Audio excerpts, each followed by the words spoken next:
Morning সবাইকে। কেমন আছে সবাই? ভালো আছো নিশ্চয়ই? আমিও ভালোই আছি।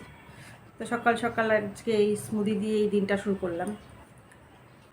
তো সকাল সকালে যে দই ছিল, টক দই, একটু ছাতু আর আপেল কলা এগুলো দিয়ে একটু স্মুদি বানিয়ে দিলাম।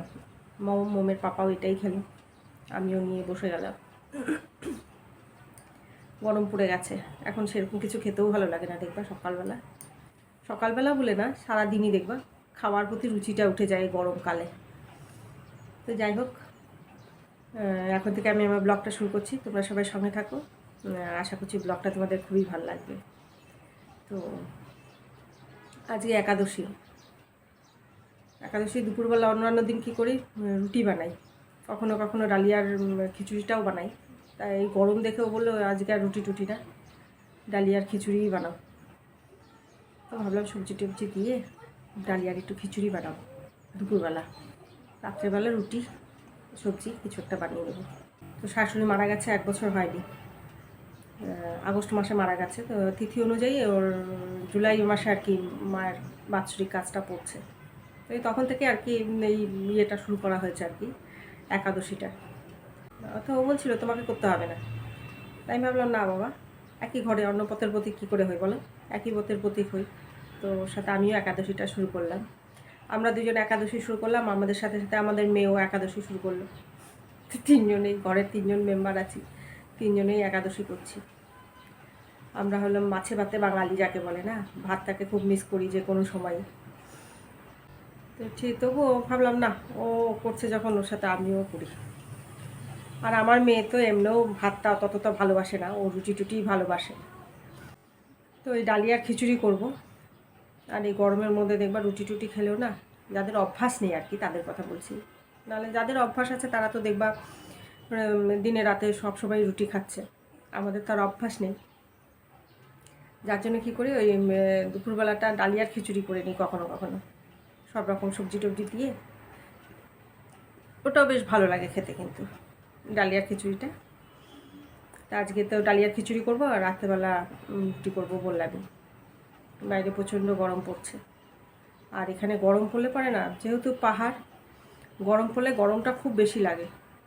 বিকালের দিকে অবশ্য দেখবে আবার বেশ সুন্দর ঠান্ডা হাওয়া থাকে, বিকালটা আবার বেশ ঠান্ডা হয়ে যায়, খুব ভালো লাগে বিকালবেলাটা, হাওয়া চলতে থাকে খুব সুন্দর।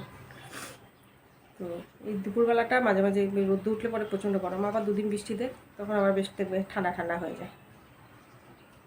তা আজকে সকালবেলা উঠে টুঠে সবার আগে কী করলাম, যেহেতু একাদশী, স্নান দান না করে রান্নাঘরে কিছুই করা যাবে না।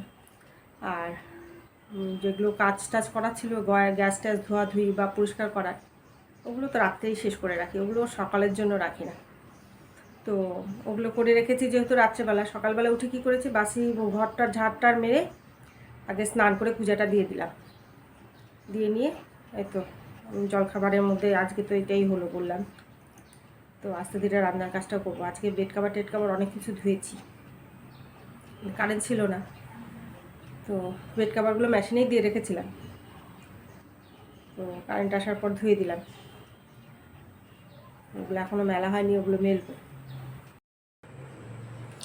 দুপুরে সবজি টবজিগুলো সব রেডি করে রাখছি, কী কী লাগবে মশলা টশলা রেডি করে রাখলাম।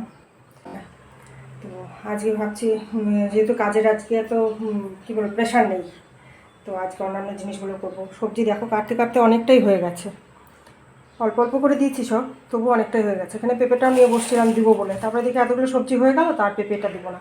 আর ওর বাবা বলে গেছে আজকাল নাকি বাজারে পেঁপেই পাওয়া যাচ্ছে না, তো ভাবলাম পেঁপেটাই আগে তুলে রাখি।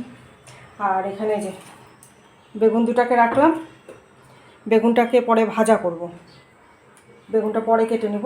আর একটু শশা রাখলাম, শশা কেটে নেব খিচুড়ির সাথে। তো আজকে দুপুরে এই দিয়ে খাওয়া হবে, এটা বানাবো একটু পরে, এখন বানাবো না। আজকে হাতে অনেকটাই সময় আছে, তো ভাবলাম আজকে একটা কাজ সারবো। এই যে পয়লা বৈশাখে যে কুর্তিটা নিয়েছিলাম, এই যেটা, এটা আর পরতে পারলাম না, এটাকে একটু খাপাতে হবে, তো সময় হয়ে উঠছিল না গো। আজকে ভাবলাম সময় আছে যখন, এটাকে একটু খাপাবো। আজকে খুব বেশি কাপড় ধোয়া হয়েছে, একবারে তো সব কাপড়গুলো দেওয়া হয়নি, কাপড় দিলাম আর খানিকটা কাপড় আছে, এগুলো হাত দিয়ে ধুয়ে দিয়েছিলাম, এগুলো শুকাবে, তারপরে এই যেগুলো দিব। আজ বালিশও 2-1টা বাইরে দিয়ে দিলাম। সবগুলো বেড কাভার টেড কাভার একসাথে ধোয়া যায় না, আজকে একটা বেডে ধুয়ে দিলাম, মেলার জায়গা খুবই কম। ওগুলো শুকাবে, তারপরে বেড কাভারগুলো কেটে দেবো। আবার কালকে আরেকটা বিছানার বেড কাভার টেড কাভারগুলো ধুয়ে দেবো। পেছনে আমার ক্যালেন্ডারটা 23 ক্যালেন্ডার, ওইটা চাইলেও আমি হাঁটাতে পারবো না, কারণ ওটাতে আমার হাবি মশাই অনেক কিছু লিখে রেখে দিয়েছে, অনেক ডেট টেট অনেক কিছু লিখে রাখছে, কাজে চাইলেও ওটাকে হাঁটানো যায় না। মোমের এদিকে ক্লাস হচ্ছে, আজকে স্কুল যায়নি, মোম ক্লাস করছে।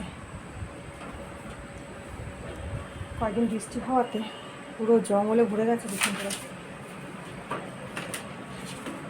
রোদ্র উঠলে দূরের পাহাড়টা দেখো কত সুন্দর লাগে।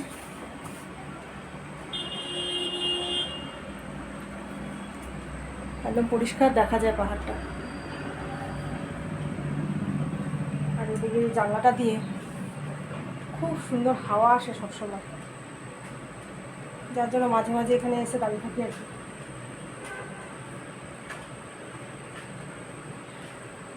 এটাই আমার পৃথিবী, এখানে এসে কখনো কখনো দাঁড়িয়ে থাকি। জল খাচ্ছিস?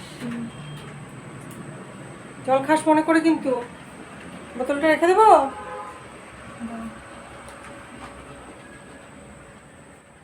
প্রচণ্ড জল কম খায় মেয়েটা।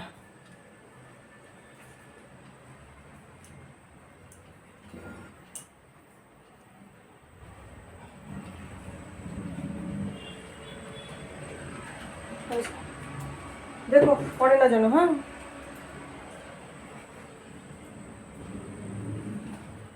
কেমন গরম পড়ছে, আমার মোমের জল তেষ্টা পায় না। ওকে স্কুলে 1 বোতল জল দিয়ে দেবো, তার মধ্যেও দেখবো ও বাঁচিয়ে কাছিয়ে জল নিয়ে আসছে। কিছুতেই আমি ওর অভ্যাস করতে পারছি না জল খাওয়ার। মোম বেশি করে জল খাস, মোম বেশি করে জল খাস বলতে বলতে আমি একদম হয়রান হয়ে গেছি। তবু আমার মেয়ে দেখবা জলটা ঠিক মতো খাবে না। এত বলে বলে জল খাওয়ানো যায় বলো তো? আর আমি ঘরের মধ্যে এমন, আমার জ্বালায় দেখবা জল থাকে না, খুব জল খাই আমি। কিছুক্ষণ পরপরই আমি জল খেয়ে বোতলে সব জল শেষ করে রেখে দিই। ঘুম থেকে উঠে আগে সব বোতলগুলো ভরা হয়। এই তো 12টা বাজতে বাজতে আমার সব জল শেষ, আবার জল ভরতে লাগে। এতটাই জল খায় মা, আর মেয়ের এই অবস্থা, জলই খায় না। কী আর বলবো বলো।